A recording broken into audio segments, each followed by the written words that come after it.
Hi guys, am I there? Yes, you are there. Again, I'm blaming it on Skype, not me. Well, like we said, it's not a good piece of software, and they need to fire the entire staff and replace it with experts, Yeah, they definitely don't have people experts with working there. or people with common sense, user interface, UX type people. You Exactly, know? exactly. But you've just come off the back of Tim's show anyway. I watched about the first half of it before we had to prepare for this. It's cool that you guys have got Vic and everything involved now. Like, back in the day, that used to pretty much just be Tim. So much fun now. Yeah, it was just Tim, and then he invited me to come on. I have plenty of experience as like a sort of sidekick with a laptop. I've done a podcast with Neil Brennan and Moshe Kasher. That's what was my role on that podcast, and then that ended. But it's fun just hanging out with Tim. So being able to be on his shows seems like a natural choice Yeah, man, for both absolutely. of us. One of the things I've always wondered actually is how far back does the Poundcast go? Because, like, in my own research of the Poundcast, it seems to stretch back to like 2001, like some of the really like video podcasts you were doing and stuff. Oh my God.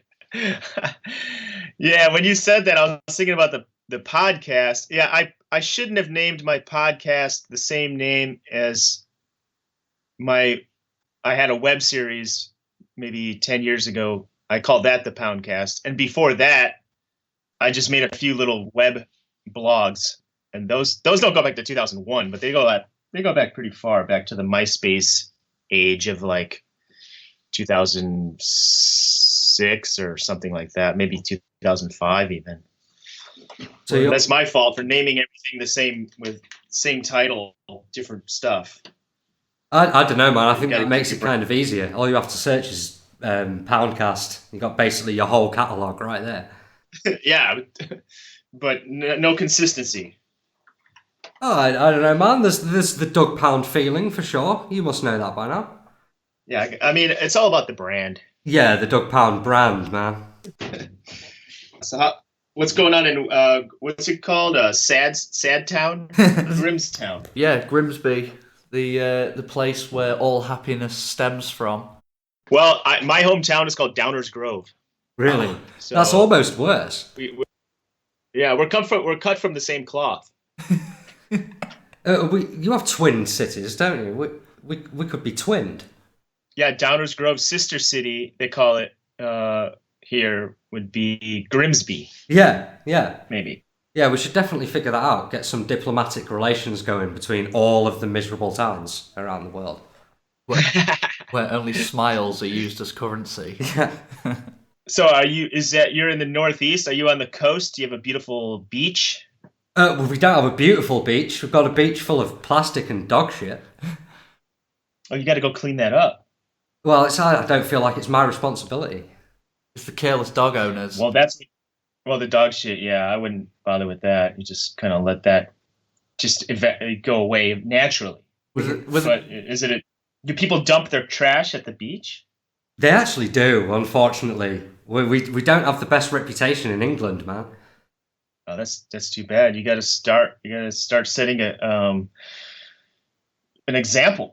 Like, what's the American equivalent? Like, don't you all bag on New Jersey? Yeah, I guess so. I don't even think I've ever been to New Jersey. I kind of have been there, like right over the river from New York, but I don't know what the deal is with New Jersey. Apparently, it's the Garden State, so maybe that's a misnomer as well. You know, Right. Into horticulture. All I've ever heard is that it's like one of the grimmest places in the world. But that's probably because I've watched too much Sopranos. Yeah, I think there's much more grim places than New Jersey. New Jersey is probably just it gets more attention, but there's probably some places like Cleveland, Ohio, that might not be as cheery. Right. My friend Gary went on a Route 66 tour of America, and he chose to visit the town of Gary, and he said he had his eyes opened. He got off the train and there was blood splattered everywhere and people threatening him. He said he never felt more alienated. Yeah, Gary, Indiana. Yeah. That's where Michael Jackson's from. Really? That could say you know. Can you could say a confirm lot. this blood splatter thing? Because I've always found that hard to believe. Is it rough? Is Gary rough? I've never been there, but I grew up near there, and we would just sort of drive past it on the freeway. So it's not a place. It's not a destination. Right. I see. That I don't think there's anything. I don't think there's anything there to check out. Maybe Michael Jackson's birth home or something. Well, I guess to like kind of bring us on to what this show's all about. Like, I obviously never asked you this when we last interviewed because it wasn't really the call of the day. But like, do you have much history of playing games? Are you a gamer at all, Doug? I don't know that about you. I don't really. I'm not much of a video game gamer. I did, is that what you're referring to? Yeah. I'm into more like board games these days. That's an answer we get a lot. And funnily enough, we probably play more board games ourselves than we do actual video games these days. It's true. Yeah. I don't like most video games. I'm probably wrong, or maybe I'm right. But it seems like at least the popular ones, you're walking around with this POV thing and you're shooting someone and hiding, and it's very stressful. And I tried to, every time I try to play one of those games, I just get destroyed immediately, and it's not fun. I don't like the whole view of it, the point of view, the looking through a scope and shooting stuff in the distance. That doesn't not appeal to me. Well, we've had a question through in the chat from Shady Lane asking specifically, what board games do you like? What have you been playing recently? I have played recently this game called Chameleon, which it's very simple. It's a quick game. You play with about 6 people, and everyone draws a card, and you don't show the other players what card you have, but one person is the chameleon, and they need to blend in with everyone else because everyone else on their card. It'll show like a code that corresponds with. There's a sheet of paper on the board that has about like 20 or 30 words, all in the same like categories. For example, movies, it'll be a bunch of movies. Everyone has to go around and give one word that tells everyone that what movie is the secret word. And the chameleon has to try to blend in and give one word because they don't know what the secret word is, but they can maybe get a vibe of what the word is based on everyone else. You don't want to give it away either. If the movie is Titanic, you don't want to say like iceberg. You want to say something very much more, a little bit more abstract, because then the chameleon will blend in. So the idea of the game is to figure out who the chameleon is. So basically, it's a game of lying. If you're the chameleon, you just kind of like lie and act like, and then everyone takes a vote. Who do you think the chameleon is? So that's kind of a fun game. Yeah, that sounds cool, but like I'm guessing that's not something you like buy, is it? Or is that just like something you do amongst friends? You buy it because it's kind of a complicated system of like how the code words work, and there's a big stack of you pull a code. There's a big stack of like categories, right? Unless you want to write your own, there is an option to write your own. But there's another game I like called Telestrations. Do you know the game Telephone, where you whisper a word in someone's ear and then they whisper it to the next person, then it goes around the room, and then by the time it comes back, it's like a different thing. We racistly call it Chinese whispers here. Yes. Yeah, it's kind of like a childhood game, but this is like with drawing. So you draw, everyone gets a word or whatever, and you draw it, and then the next person has to write on the next card what they think the drawing is. And then the next person has to draw the word that the second person thought the first drawing was, and so on and so forth. And it goes around. I like games like that where you can kind of interact and be more creative with stuff. Like certain games where you're like strategy kind of ones where you're sitting there thinking too hard kind of bore me. I like to do like creative kind of goofy games. Yeah, I agree with you. Like party games. Making friends laugh. I like to make my friends laugh. So I like, games those types of games are fun. And there's a game called Wink. Have you ever heard of that game? Is that where you have to make eye contact? Is it an old school game? Yes. Yeah. There's a series of everyone has a handful of cards with numbers on them, and then there's the same cards are on the board. So you want to be able to what you want to do is like you pick a number on the board, and someone else will have that number, and you try to collect that number.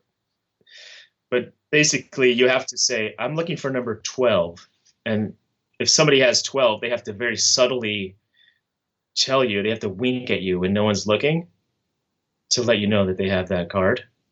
Everyone's on edge and catching each other's eyes. We're winking at each other, so it's a fun kind of fun, stressful kind of game. Yeah, that kind of stuff, like party kind of games where you're interacting with people, not shooting a bad guy. Yeah, the strategy can kind of do my head in sometimes because I just can't be bothered to think that far ahead. What do you guys like to play? Well, we do have some strategy-based things, but we have we still keep it light-hearted. Yeah, do you want to maybe outline Hive? Oh, Hive, yeah. Really interesting game. It's I'd say about a 20-minute game, depending on how it goes. But the aim of the game is you've got they're hexagonal pieces, 6 sides pieces, and you've got different insects with different abilities, and you have to play by play battle the other opponent's insects with these. You've got spiders, ants, grasshoppers, and each have a different effect on the game, how you can move the pieces around, and you basically have to surround your opponent's bee before they surround yours, and it can really be it can get quite tactical and also quite tense, and every move means something, and there's that added bit of sweat that you can put on your opponent. But it's also really fast paced in that you're not playing like a 2-hour long massive strategy game. It can be over in 10 minutes kind of thing. Yeah, it's tactically. Yeah, I think I played that game actually. I do like. I had fun playing that. I like quicker games for sure. I don't like to hunker down and sit there for a few hours and then oh well, I guess I lost. Definitely, definitely. It's got it's not all about winning, but it's Yeah, you know what I'm saying. It's got the technical aspect, but with the speed of say Connect 4. Well, the big creative kind of game over here, I think you must have it in America as well, because it's a sensation over here, was the whole Cards Against Humanity thing. Oh, yeah. Oh, yeah, that's fun, because that's kind of a creative game. I like, creative kind of games, and you can also play, you're playing the player, and not as much as the cards, too. You kind of pick the card that you think the other player would think is the funniest kind of thing, right? Yeah. And then I like that. And you get to be able to riff and just make your friends absolutely holler. Yeah, man. Yeah. We should probably do that Absolutely. more and stop being so miserable. Well, if you guys come out to LA, we'll have a game night sometime. It's an excuse to go to LA, and I've never had one before. We'll bring Hive. We're not used to happy places with sunshine. Yeah, we don't see much sunshine at all in Grimsby. Oh, that's too bad. But no, we'll get out there to LA one day. One day when we've got them. Okay. It's like a far off goal for us, isn't it? We've got to collect all the money together and we have to start this pilgrimage. Probably hijack a plane. Well, I want to get off to Grimsby. Yeah, you do. Yeah, we'll teach you how to be gloomy, man. I'm into it. My brother-in-law's from England somewhere. From England somewhere? No specifics? Somewhere in England. I think it's more of the west side of the country. I could look it up, but... Yeah. The side where they get all... Do you guys have a football team?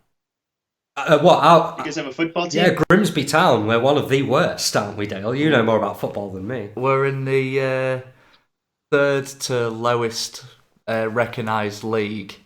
Really, yeah, we're not great. But interestingly, we are the only team who plays our home games away. Oh, really? Yeah, because the ground is built in Cleethorpes. Did you guys see that? There's a show on Netflix called Losers. I've seen and it. there's one episode about a football team from Torquay. Do you know about that? Torquay, yeah. Torquay. And they're like a police dog bit one of the players, and that kind of like made them sort of win they were like losers, and they had to win one game, and other they're going to get kicked out of the league or something. So you're saying the secret to success is getting bitten by a dog? There's one way to do it. I'm going to give that a try now. My dog always wants to have a go. Well, my dog doesn't bite at all, so that's why I'm not very successful. Is your dog still the same dog we see in all the Pound House videos and Vines and things like that? Same dog, yeah. Good. I actually don't know its name after all this time. The dog is Bug. I thought so, but I wasn't quite sure. It's spelled like Doug, so it's like Boug. Right. I've been meaning to ask you about the 3-year-olds anyway before we run out of time, because I really, really loved that, the body bike track you put up. Oh, thank you, man. Thank you. That's a new musical project. We have several tracks coming out, and we will be putting them out probably piece by piece, because when you collaborate musically and you have other gigs going on, to put together a whole EP or like album worth of stuff, we were going for that, but then we decided we'll just like drop one song here and there. That seems to be the way to do it now with like the Spotify era and everything. Unfortunately, people don't care about albums anymore. That is true. It's true. Yeah. I mean, I would care about albums, but every time I do listen to a new album, most of the songs are shit. Yeah. Like, do artists just don't care? Because there's usually like one banger that I love, and the rest of them are like, I just skip past them. They don't make them like they used to, I guess. Yeah, but I have the exact same attitude, but I've been wondering lately if that's just an age thing. Like, if as I've gotten older, I've just gotten less patient, and I'm not willing to like sit with an album as much as I was when I was a teenager. Oh, for sure. I mean, that's part of it. I think that's definitely part of it.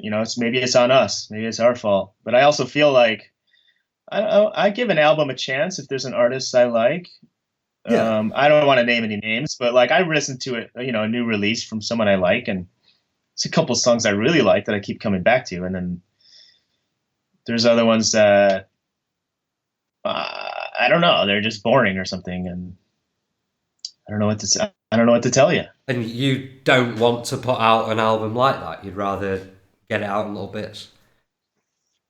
I would love to put out an album like that, but actually I have 2 tapes that aren't really released. They're out, but I haven't really put them up for sale yet. But I put a lot of effort into them, and every track is a banger.